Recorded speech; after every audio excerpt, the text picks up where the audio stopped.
cognitive behavioural therapy is probably the most popular and widely used form of talking therapy throughout the world. And that's because it has the strongest evidence base of any form of counselling.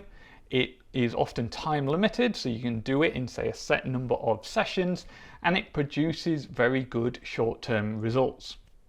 So other psychotherapies can work just as well over the long term, but one of the great things about cognitive behavioural therapy, or CBT for short, is that it produces those results typically much quicker than other forms of therapy. So it's loved by healthcare systems who want to make therapy as efficient as possible.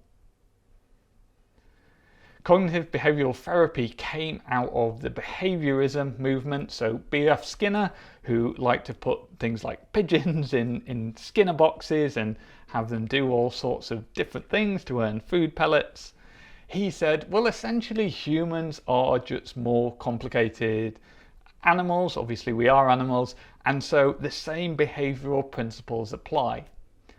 And while some people find that a bit cold, he's not entirely wrong in that a lot of the time we do respond in that kind of behavioural manner. So that was where behaviourism started. And then in the 70s, people like Beck and Ellis came along, Albert Ellis, and said, well, this is a good start, but really we need to look at the cognitive processes on top of that. So Beck developed cognitive therapy and Ellis developed rational emotive behaviour therapy, and this came together to form cognitive behavioural therapy that has both cognitive and behavioural aspects. So what are they exactly? Well, in the cognitive side, we look at the thoughts that are going on inside our head. So for example, we often have distorted thinking, particularly if we're struggling with things like anxiety and depression and other mental health issues. So for example, someone walks past us on the street, a friend, and we wave at them and they completely ignore us.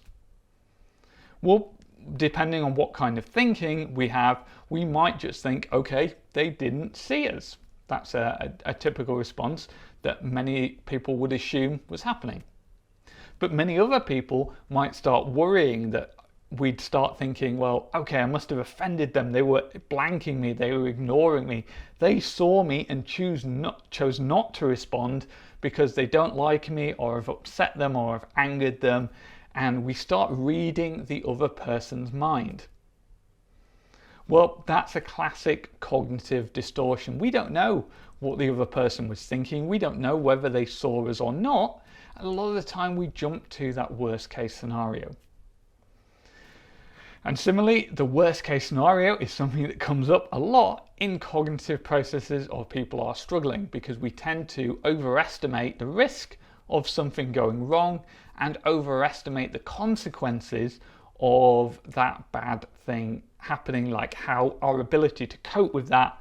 So for example, we might be quite good at our job, but we constantly worry that we're going to get fired, and we think, well, if I got fired then I couldn't find another job and I wouldn't be able to pay my rent and I'd be made homeless and it would all end really badly. Typically we're overestimating all of these, and so if we look at those cognitive processes, those thoughts, we can analyze them and say, well, hey, hang on, I'm actually, all my performance reviews say I'm great at my job, and if I did for some reason lose my job, well, I know there's lots of other jobs that I could get, or I could get some social security benefit to still pay my rent. And we can break down the cognitive processes that way. That's the cognitive side. Next up, we've got the behavioural side. So the behavioural side is all about doing things differently. So how can we change our behaviour in order to make ourselves feel or think differently? And a classic example of this is with exposure. So let's say we've got a phobia of dogs.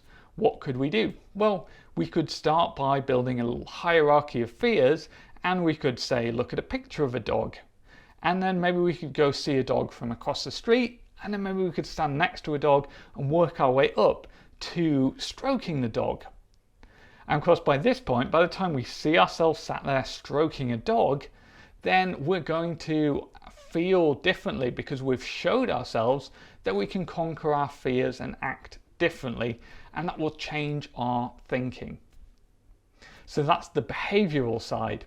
Now, compared to something like person-centered counselling, cognitive behavioural is more directive in that, for example, the therapist might work with the client to develop some thought challenges. So when they have a thought, the person on the street ignored me, how can they challenge that? They would work together to develop that. Or the dog phobia, they'd work together to develop that exposure hierarchy.